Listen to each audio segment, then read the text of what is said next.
Your first visit here based on the documentary. What was your temperature coming in this time? I mean, were there any nerves, were there any thoughts going through your head about, what's going to happen this time around? Well, when I came here for UFC 253 in September, knowing that these tests, for whatever reason, didn't agree with my body, yeah, I think there was a little trepidation and a little anxiety. It was very interesting to see the way it all played out on Declassified and to see sort of some of the reenactments and dramatization. But some of those moments were very real. And if you know our live production structure and the way these shows get put together, we voice a lot of stuff in advance. The preparation starts weeks before the pay-per-view. So I'm not trying to put out the rest of the broadcast team. It's a big deal if our lead play-by-play guy is not available for a pay-per-view in a show of that magnitude. So it was less than ideal. I've never heard my boss, Craig Borsari, so excited when he called me and told me my next test was negative, and I turned around a couple more negatives, and here we are, and so far so good this week. But yeah, I mean, there's definitely some emotions that come back when they're sticking that thing down my throat, for sure. So I know the big concern was obviously your own health, and then obviously you mentioned not being able to see your kids and that sort of thing. Right. But as a professional, how much of it was just like, oh no, they're not taking this fight away from me?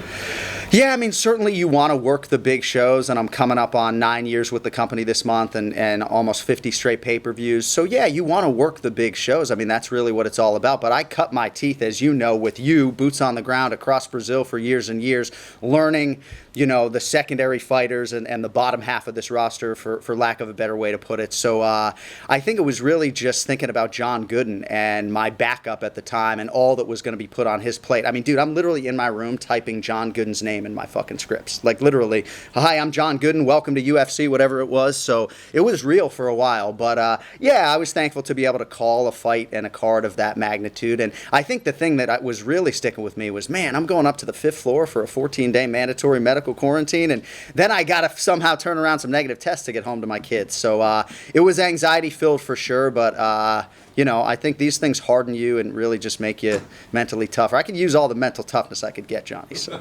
Sorry, so let's talk about this one. Another big fight. Obviously, everything's about the main event. I mean, it's a good card, but everything's about the main event. I know you're into the stories of these things as much as anybody. So what's most enticing to you about this? Is it this, this guy in Khabib who's like going towards this incredible record that nobody's ever had before, or is it this guy in Justin Gaethje who seems like perhaps just the right amount of crazy and the right amount of skill to get this done? Which one is kind of speaking to you more?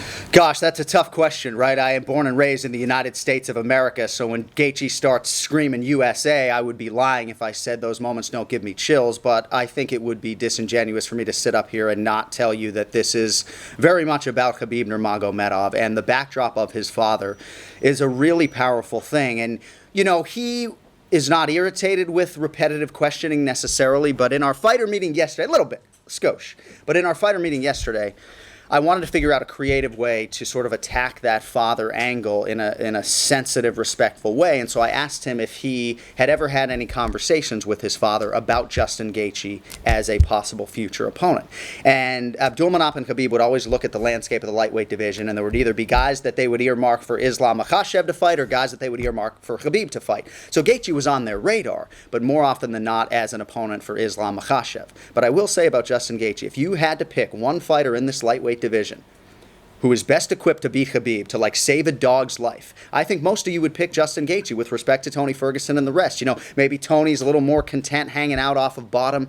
I think in terms of the defensive wrestling, even though he hasn't had an opportunity to showcase it greatly, I think he is the guy best equipped to escape from underneath this, lightweight / light heavyweight. The big question is, does Khabib feel like a light heavyweight to Gaethje like he did to Poirier? And I think we'll get those questions probably pretty quickly on Saturday.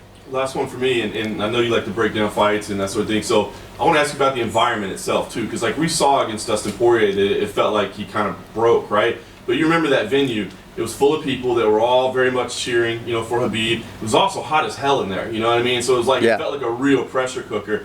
Inside the Apex, it's almost cold. There's no fans, or inside I should say, right. Flash Forum. Yeah. It's cold. So is this a better environment, I wonder, for Justin Gaethje? Do you think that's a factor at all in this fight? I think to dismiss any of this stuff as a factor is pretty ignorant, right? You're absolutely right. This is the coldest broadcast environment I've ever called fights in. So for us, it's a dream. We feel like there's a hockey rink below us. But there have been some fighters who have absolutely excelled in this climate and others who have not. Imagine being Dominic Cruz. You haven't competed in 4 years, and you're walking out to an arena and you can literally hear a pin drop. There's nothing ideal about that. So I do think that the crowd lifts up certain fighters, and that whole backdrop resonates with some fighters and not with others.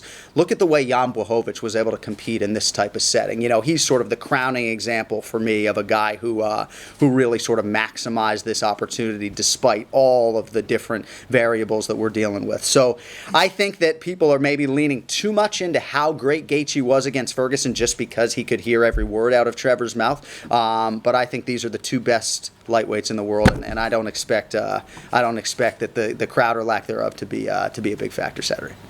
Going off that, obviously everyone wants to see the fans back in the world get back to normal, but do you think there's something to be said that maybe we should at least appreciate this period in time with no fans, because it doesn't take away from the sport in my opinion, but it does add a different aspect to it? Do you think maybe we should actually enjoy the fact that for a while we're seeing high level fights with silence? Yeah, I mean, I think that's a good way to look at it. I think we all in general in life should probably be leaning more into the positive than the negative. I get asked oftentimes about not having a crowd as an announcer, and certainly when I go back and watch film and I hear some of these championship calls without that accompanying crowd response, it does sound a little bit anticlimactic. Certainly from a play-by-play man standpoint, when we got the cans on in a tunnel, we're not worried about any of that, and no one will be happier than me when the crowd is back, because I do feed off of it, especially when I'm doing that pay-per-view open, the whole Dateline Abu Dhabi bit. It's really nice to have the crowd behind me, although it's hard to compete with sometimes. But yeah, I do think that there is something very intoxicating about this whole atmosphere in Abu Dhabi, this W Hotel, walking into a largely empty arena to call sporting events of this magnitude. It's very weird, it's very intoxicating, and I do think that we should lean probably more into the appreciation than complaining about the lack of fans. Is it remarkable then, without fans, that certain fights can still have that big fight feel? You know, when you see Masvidal and Usman standing there, you see Izzy and Costa standing there, and I can't imagine anything other than when you see Khabib and Gaethje standing there, you right. Still get the butterflies, right? It's not that there's crowds there, it's the electric in the air, it's the two fighters themselves. Is there something to be said that this sport is so magnetizing, regardless of the presentation? Absolutely. I think for American sports fans who are so aligned with their NFL teams, or European fans with soccer or football, whatever it is, you know, when your team is about to play a big game, you are anxious, right? You do not have a great appetite necessarily. Maybe you're drinking, right? But you do not want to eat a bunch of food when your team is about to be in a big game. And for me, when these athletes are set to compete, I'm not nervous as a broadcaster. It's not performance anxiety. It's the UFC fan in me that is thinking, holy piss, this fight's about to happen. Like, one of these guys is about to win and one of these guys is about to lose. So I've said it on broadcast a million times. I should probably change up the language, but there is nothing as tense as the start of a UFC title fight in a UFC main event. And I don't think if there were 20 people in the building versus 200, as we'll have here on Saturday, that would change for me. The last thing for me, it feels a little bit like Khabib and Gaethje is coming at a moment in time. You know, there's no crowds, it's the end of the fight and all that stuff. Just as a personal fan, like you just said, what does this fight mean to you, and what does it mean right now in the way the world is and the pandemic and all that shit? Well, it's amazing to think how much we have done in terms of cranking these fights out. You know, I think back to April when I was wrapping my head around going to Lemoore, California to call fights in a climate that didn't seem all that safe, and had some anxiety at that time. And now I look, man, we've been ripping shows every single weekend and largely not missing a beat. You know, it's easy for me as a guy who gets his cut check by the company to sit up here and wax poetic about the executives and all the great things that they have done. But there's a lot of play-by-play guys that aren't working, and if they are, they're calling sporting events from their living room. So I'm very thankful to still be working, to still have my boots on the ground. And as far as the magnitude of this main event, you know, Khabib's legacy is essentially, a lot of it's rooted in being undefeated, and as such, he puts it on the line every time he competes, and that is tremendous pressure. If any athlete is mentally tough enough to rise above it, it is him. He's been largely immune to pressure, but I do think that this matchup, it'll either bring out the best in him or he'll finally meet his match, and thankfully, we'll find out in about 48 hours. Thank you.